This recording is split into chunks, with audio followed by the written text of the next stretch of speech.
Shalom saudara, selamat pagi. Saya percaya hari ini saudara ketika bangun dengan satu konsep berpikir bahwa Dia mengasihi kita, Dia mengampuni kita dengan kasih yang sempurna.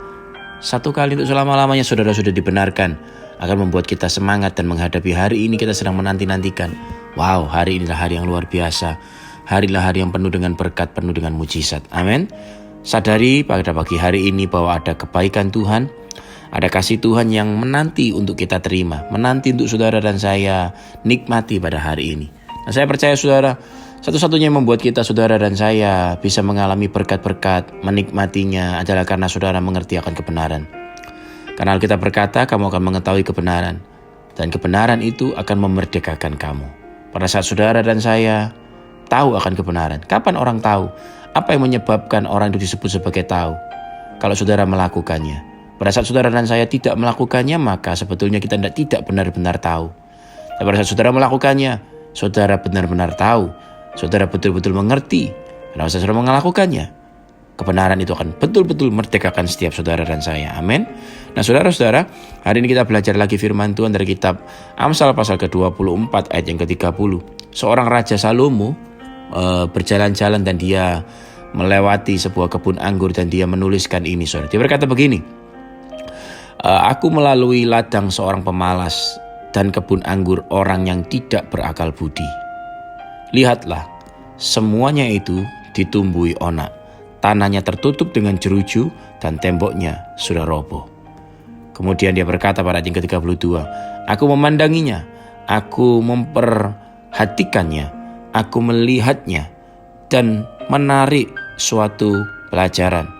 Tidur sebentar lagi, mengantuk sebentar lagi, melipat tangan sebentar lagi, untuk tinggal berbaring.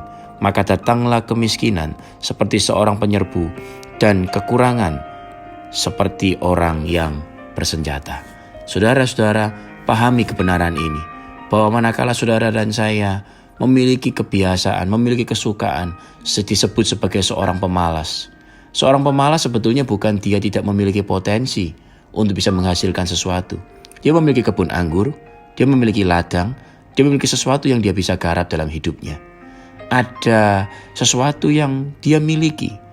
Tapi dia tidak melihat bahwa apa yang dimilikinya sebagai sesuatu hal yang bisa membawa dia pada kehidupan yang berkemenangan, pada kehidupan yang berkelimpahan. Dia selalu melihat pada apa yang dia tidak miliki. Tetapi apa yang sudah dia miliki depan mata, dia tidak pernah melihat itu sebagai sesuatu hal yang penting.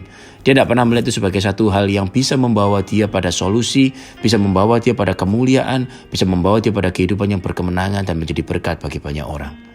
Saudara-saudara, bahwa secara alamiah, setiap potensi yang ada di dalam diri saudara, pada saat saudara dan saya tidak melakukan sesuatu, maka potensi itu akan menjadi hal yang memberatkan hidup kita.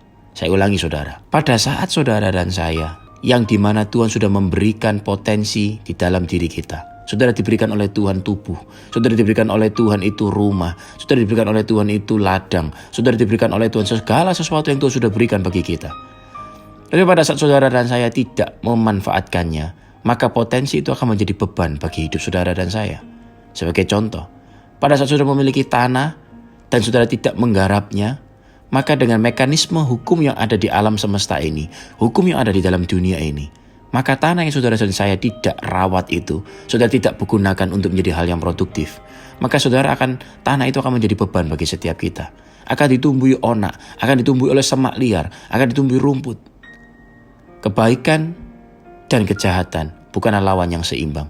Saya sangat percaya bahwa kebaikan dan kejahatan jauh lebih powerful, jauh lebih kuat adalah kebaikan.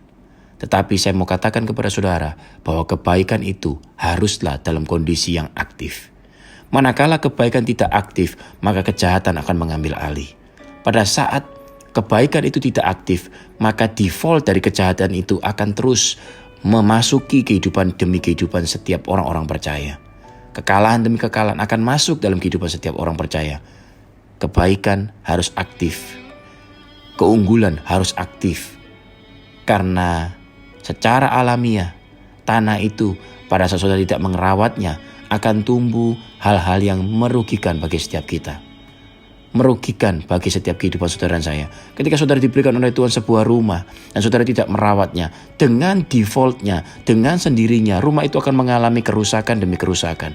Dan akhirnya akan menjadi beban dalam hidup kita. Tapi pada saat saudara memproduktifkan apa yang Tuhan percayakan di dalam hidup setiap saudara dan saya, mungkin saudara bisa menyewakan rumah itu, maka rumah itu akan menghasilkan sesuatu. Tuhan sudah mempercayakan kepada saudara dan saya begitu banyak hal. Ada tubuh yang saudara dan saya bisa kelola. Pada saudara tidak mengelolanya, maka tubuh itu dengan sendirinya akan menghasilkan sesuatu keburukan bagi kita.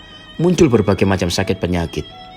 Muncul berbagai macam persoalan demi persoalan. Saudara dan saya, kalaupun saudara dan saya memiliki satu impian dalam hidup kita, kerjakan impian saudara dengan apa ladang yang Tuhan sudah percayakan bagi kita. Pada saat saudara melakukannya itu, hal-hal yang produktif, hal-hal yang ajaib akan saudara dan saya nikmati. Tapi pada saat kita tidak melakukannya, pada saudara dan saya tidak mengerjakan ladang kita, apa yang Tuhan sudah percayakan bagi kita, maka hal-hal yang liar, hal-hal yang saudara dan saya tidak ingin terjadi dalam hidup kita akan terjadi. Seolah-olah kita berkata, mengapa ini terjadi? Hari ini kita belajar saudara bahwa Tuhan telah memberikan kepada kita hikmatnya. Saudara harus aktif.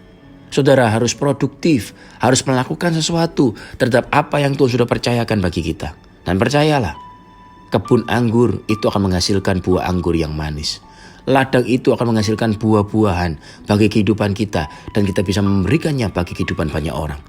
Aktiflah, kebaikan dan kejahatan bukanlah lawan yang seimbang. Pasti kebaikan lebih menang daripada kejahatan. Tetapi kebaikan itu, goodness in your heart. Apa yang saudara tahu tentang kebaikan itu, saudara harus melakukannya dengan setia, dengan aktif. Buanglah kebiasaan yang suka menunda, buanglah kebiasaan yang suka melipat tangan, mengantuk. Tetapi lakukan sesuatu yang produktif pada hari ini. Dan saya percaya ketika engkau mengetahui kebenaran dan engkau melakukannya, kebenaran itu akan memberkati setiap saudara dan saya.